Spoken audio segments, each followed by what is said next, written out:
আসসালামু আলাইকুম রহমতুল্লাহ। গত ভিডিওতে আমরা ব লেখার নিয়ম শিখছিলাম। আজকে বয়ের মতো করে আরও 7টি বর্ণ হয়, এগুলো আমরা শিখব। তো প্রথমে আমরা বটা লেখা শিখি। প্রথমে মাত্রা দিব, মাত্রা থেকে একটু ভিতরে একটু নিচে উপর দিকে বাঁকা করে মাত্রার সমান বরাবর এটা নিচের দিকে বাঁকা করে সোজা দিয়ে দিব। এটাই ছিল আমাদের ব। এখন আমরা বয়ের মতো যে বর্ণগুলো সেগুলো লেখা শিখি। প্রথমে মাত্রা দিব, মাত্রা দিয়ে একটা ব সুন্দর করে লিখে ফেলব। ব লেখার পরে যদি আমরা মাঝ বরাবর একটা বিন্দু দিই তাহলে আমাদের হয়ে গেল ব বিন্দু র। আবার আমরা একটা মাত্রা দিব, মাত্রার মাঝখানে ব এবং র এর ক্ষেত্রে আমরা মাত্রা থেকে একটু ভিতরে গেছিলাম, কিন্তু কয়ের ক্ষেত্রে আমরা মাত্রার মাঝখানে একটা ব লিখব। ব লেখার পরে এই যে উপরের অংশ থেকে বয়ের উপরের অংশ থেকে একটু উপরে, মানে শেষ হওয়ার আগেই একটু উপরে ঘুরাই দেব।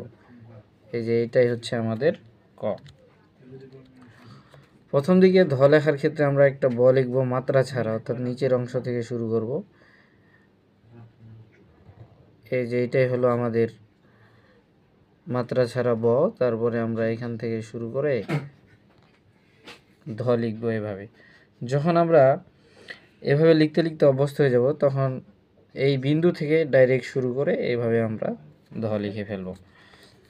প্রত্যেকটা বর্ণই লেখার নিয়ম রয়েছে, আলাদা আলাদাভাবে প্রত্যেকটার ভিডিও দিব। তারপরে আমরা মাত্রা দিব, মাত্রার এই যে উপরের অংশ গোল করে ঘুরাই, এইটুকু নিয়ে আসবো, আর নিচের অংশটা বয়ের নিচের অংশের মতো দিব। এই যে আমাদের ঘ হয়ে যাবে। তারপরে আবার আমরা মাত্রা ছাড়া একটা ব লিখব, যেটার এই সাইডে কোনো মাত্রা থাকবে না।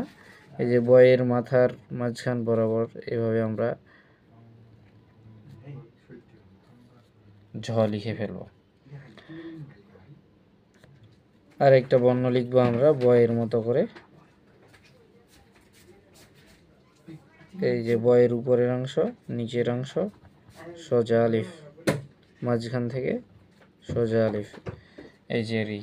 সো আমরা যদি বটাকে সুন্দর করতে পারি তাহলে রটা আমাদের জন্য লেখা সুন্দর করা সহজ হয়ে যাবে। ক, ধ, গ, ঝ, রি, এই 7টি বর্ণ আমাদের জন্য লেখা খুব সহজ হয়ে যাবে। অর্থাৎ প্রথম ভাগে যেই 7টি বর্ণ রয়েছে, 7টি বর্ণের প্রথম বর্ণটি ব আমরা বারবার প্র্যাকটিস করে লেখা সুন্দর করার চেষ্টা করব। বাকি 7টি বর্ণ এমনিতে হয়ে যাবে ইনশাআল্লাহ।